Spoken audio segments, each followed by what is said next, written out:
competitiveness. Any thoughts about how do we not just bring in academics and politicians, but also the private sector? This is a hugely important part of rounding out the discussion. I'm totally convinced. So I'm involved in some corporate work, corporate boards on the Ford Motor Company board and Caterpillar Corporation. They're big global players, and a couple of others. We will reach a point in time, as I mentioned to you a few moments ago, where senior officers of major companies, even smaller companies, will have to have done a stint overseas, will have to speak a second language. I mean, we're rapidly reaching the point where you just can't operate in today's environment without that capacity, which means that the private sector should be on the front end of this discussion. The Chamber of Commerce, the Business Roundtable, the key business lobbies really should be putting forward not just money, but some real muscle and reputation behind this issue, because it's in their interest longer term to have a workforce that is well trained, well exposed, languages and culture. So, you know, who are the people who do well overseas? You can get anybody out of business school, you know, the finance training, the marketing training, the management training. It's no guarantee they're going to do well. It's language, it's culture, it's time on the ground, it's their facility to interact with people and with traditions that are so far different from our own, it would scare most people away. Yet that's our future. That's the world in which we must integrate economically. And that's not an easy thing to just get done. It just doesn't happen automatically. So as one key business leader, I would plead with you to really sit down with the Business Roundtable and the Chamber of Commerce and others and see if there isn't something here that you all could get behind. Guaranteed, if you had key leaders in the business community, some good local governors actually doing this in real time and doing it successfully, and if you had some local educators who could really backstop it with the data that all of you have, you'd have the most compelling argument that anybody could make on the efficacy of something like this. I mean, I'm excited to take it on the road. You know, you've got everybody sitting in this room. I could put a team together just looking out at this crowd of folks who could knock on any door on Capitol Hill and make the sale. You've got the data, you've got the experience, you've got the knowledge, wherewithal. It's got to be organized. Sometimes finding the person to organize it and lead it is a tough part. Yes, right here and then in the back. So we'll go that direction. Governor, I'm Yvonne Rudman from Montana State University. Thank you.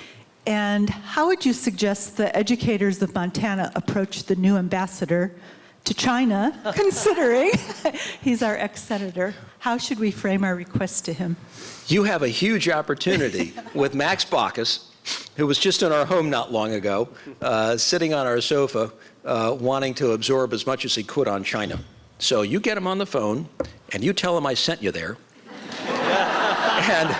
And totally insist on him doing whatever you need done in order to make it work. And he'll do it, I guarantee you. Thank you.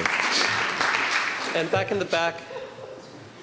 Do one or two more. Good evening, Governor Huntsman. I'm Valerie McGinley. I'm with Tulane University in New Orleans. Thank you. And you said in the beginning of your governorship, you focused on India as one of the countries, but yet when you went to focus on language, you chose Portuguese and not Hindi. Could you tell us more about that shift from Asia to Brazil? Yeah. This would have been a good example of the governor and a crazy idea around Hindi that just didn't take flight in mainstream hallways on our Capitol Hill. Let's face it, Hindi is a hard sell in any public school in America. It won't be in 20 or 25 or 30 years, guaranteed. But you want to talk about Urdu, or you want to talk about Hindi, you want to talk about Bahasa, Indonesian, for example, which is another major language group that we don't have much of a facility in. We'll be forced at some point to have to produce a generation of speakers. But I fear that we'll be behind this one as opposed to in front of, because there's just too much, should we say, they're too exotic as languages to really build programs around. So initially, I thought Mandarin, Arabic, and Hindi were the three that I really wanted to get in deeply embedded into the public school system. We got Chinese, we got Spanish, we got Portuguese, we got French, and I think we're going to get Arabic more and more. I think that's a pretty darn good start. I wish you luck on Hindi. I tried, and it just it wasn't there. Thanks. Tom, finger? We have a question here. If we can get the mic up, and then we'll come back here. And I think that may, and one here, and that'll probably do it.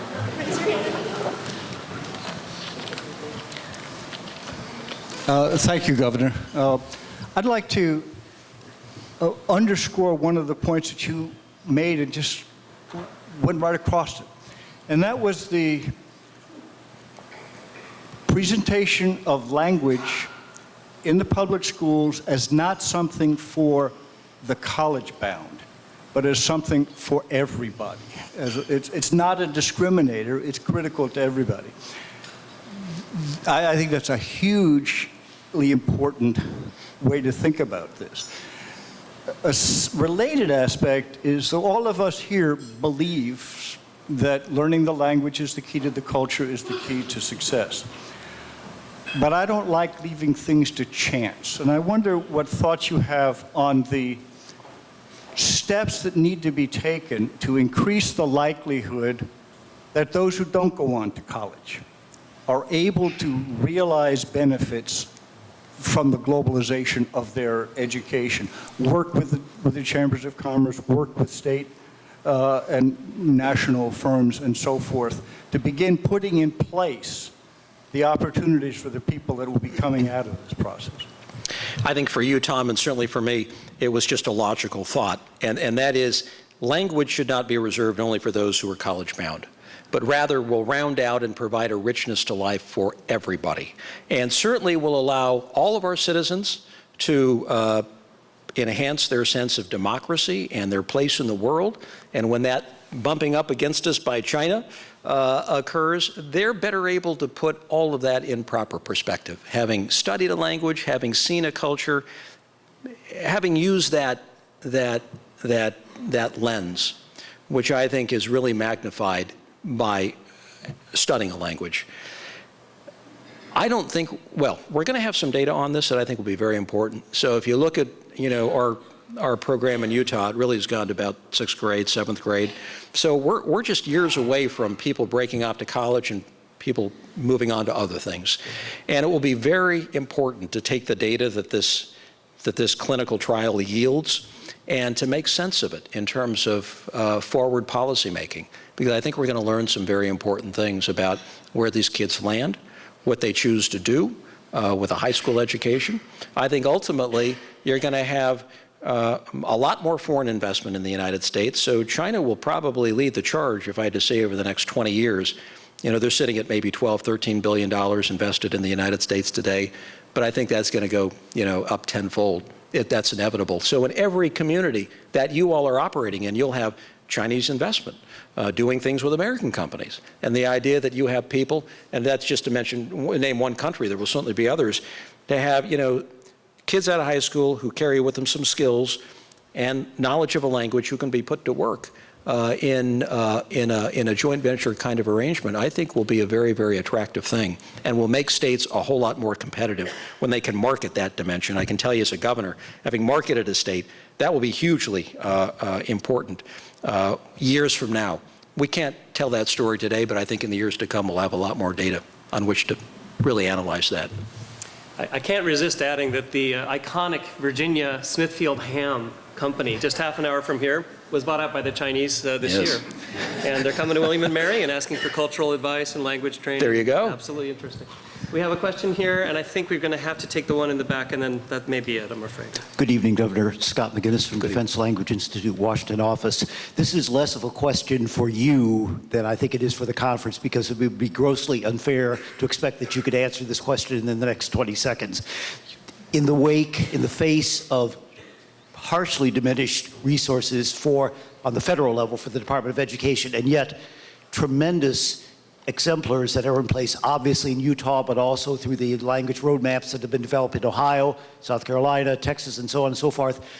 How can you foresee ways in which we can bring together the best of both worlds, the tradition and the experience of 25 years of Title, 50 years of Title VI, going on 60, and the state experiences, which is where, after all, language and K through 12 education is delivered in the first place. How can we possibly bring together a forum that we can draw from the best experiences of both places to move us forward in the areas of language? So both places, I missed that part.